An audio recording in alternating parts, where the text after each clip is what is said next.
Hi hello friends, welcome back to our channel. ಸ್ನೇಹಿತರೆ, ಆಸೆ ಧಾರಾವಾಹಿ ಎಲ್ಲರ ಜನಮನ ಗೆದ್ದಂತಹ ಧಾರಾವಾಹಿ. ಇದೀಗ ಆಸೆ ಧಾರಾವಾಹಿಯಿಂದ ಪ್ರಮುಖ ನಟಿಯೊಬ್ಬರು ಹೊರಬಂದಿದ್ದಾರೆ. ಈ ಕುರಿತು ಆ ನಟಿಯೇ ತಮ್ಮ ಇನ್ಸ್ಟಾಗ್ರಾಮ್ನಲ್ಲಿ ಈ ವಿಚಾರವನ್ನು ಹಂಚಿಕೊಂಡಿದ್ದಾರೆ. ಹಾಗಾದರೆ ಆಸೆ ಧಾರಾವಾಹಿಯಿಂದ ಹೊರನಡೆದ ಆ ನಟಿ ಯಾರು, ಕಾರಣ ಏನು, ಎಲ್ಲವನ್ನು ಕೂಡ ಹೇಳ್ತಾ ಹೋಗ್ತೀನಿ. ಅದಕ್ಕಿಂತ ಮೊದಲು ನೀವು ಕೂಡ ಆಸೆ ಧಾರಾವಾಹಿಯ ಅಭಿಮಾನಿಯಾಗಿದ್ದರೆ ಈಗಲೇ ವಿಡಿಯೋಗೊಂದು ಲೈಕ್ ಕೊಟ್ಟು ತಪ್ಪದೆ ನಮ್ಮ ಚಾನಲನ್ನು ಸಬ್ಸ್ಕ್ರೈಬ್ ಮಾಡ್ಕೊಳ್ಳಿ. ಹಾಗೆ ಪಕ್ಕದಲ್ಲಿ ಬರ್ತಕ್ಕಂಥ ಬೆಲ್ ಐಕಾನ್ ಮೇಲೆ ಮರಿದೆ ಕ್ಲಿಕ್ ಮಾಡ್ಕೊಳ್ಳಿ. ಹೌದು, ರೋಹಿಣಿ ಪಾತ್ರದಲ್ಲಿ ನಟಿ ಅಮೃತ ರಾಮಮೂರ್ತಿ ನಟಿಸ್ತಿದ್ರ ಬಗ್ಗೆ ನಿಮ್ಗೆಲ್ರಿಗೂ ಕೂಡ ಗೊತ್ತಿದೆ.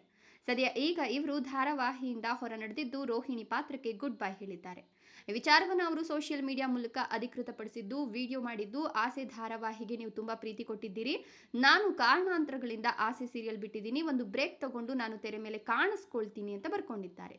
ನಟ ನೀನಾಧಾರಿತ್ಸ, ಪ್ರಿಯಾಂಕಾ ಡಿಎಸ್, ಮಂಡ್ಯ ರಮೇಶ್, ಇಂಚರ ಜೋಶಿ, ಸ್ನೇಹ ಈಶ್ವರ್ ಅವರು ನಟಿಸಿರ್ತಕ್ಕಂಥ ಈ ಧಾರಾವಾಹಿಯಲ್ಲಿ ನಟ ರಮೇಶ್ ಅರವಿಂದ್ ಅವರು ಸಿನಿಮಾ ನಿರ್ಮಾಣ ಕೂಡ ಮಾಡಿದ್ರು.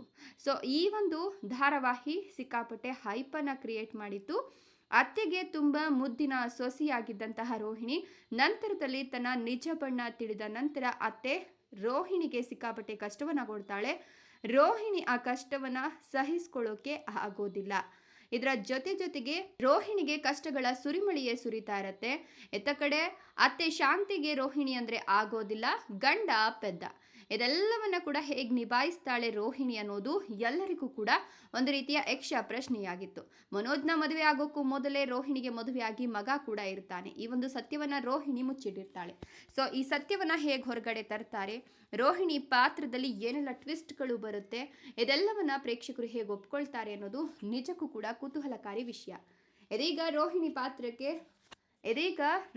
ಪಾತ್ರಕ್ಕೆ ಇವರು ಗುಡ್ ಬೈ ಹೇಳಿದ್ದು, ಮುಂದೆ ಈ ಪಾತ್ರಕ್ಕೆ ಯಾರು ಜೀವ ತುಂಬ್ತಾರೋ ಕಾದ್ ನೋಡಬೇಕಿದೆ. ಇದರ ಬಗ್ಗೆ ನಿಮ್ಮ ಅನಿಸಿಕೆ ಅಭಿಪ್ರಾಯಗಳನ್ನು ಕಮೆಂಟ್ಸ್ ಮಾಡಿ. ವಿಡಿಯೋ ಇಷ್ಟ ಆದರೆ ಲೈಕ್ ಕೊಟ್ಟು ಶೇರ್ ಮಾಡಿ. ತಪ್ಪದೆ ನಮ್ಮ ಚಾನಲನ್ನು ಸಬ್ಸ್ಕ್ರೈಬ್ ಮಾಡ್ಕೊಳ್ಳಿ. Thank you.